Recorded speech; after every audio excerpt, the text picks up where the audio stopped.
The MSI Mag Z890 Tomahawk Wi-Fi is the board that makes the most sense for the largest number of buyers. Not because it's the cheapest, not because it's the flashiest, but because it's the point where the platform feels the most complete without drifting into premium board excess. That's why the Tomahawk keeps landing in the sweet spot.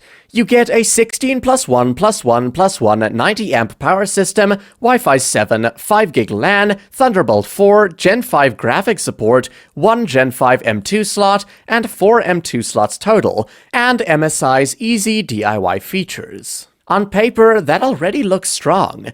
In practice, it matters, because this is the tier where buyers usually stop wanting to think about compromises.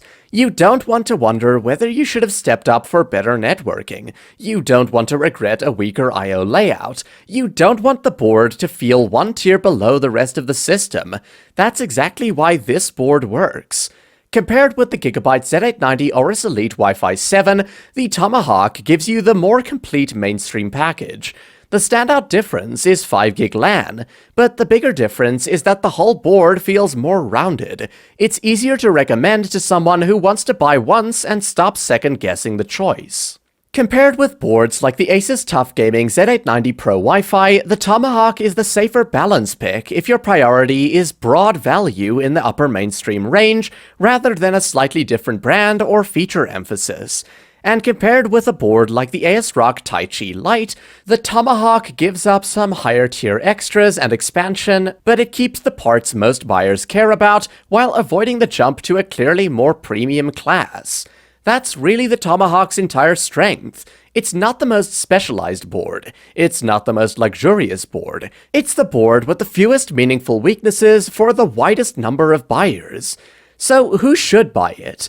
Buy this board if you want the safest upper mainstream Z890 choice. You want strong networking, strong connectivity, strong power delivery, and a board that feels properly high-end without tipping into luxury board territory. You want the board that's easiest to recommend without needing a long explanation first. Who should skip it? Skip it if your priority is purely maximizing feature per dollar, and you don't care about the nicer overall package. That's where the AORUS Elite still makes a stronger value case. And skip it if you need heavier storage expansion, more creator-specific I/O, or a more obviously premium feature loadout. That's where boards like the Taichi Lite, Pro Art, or Hero step in.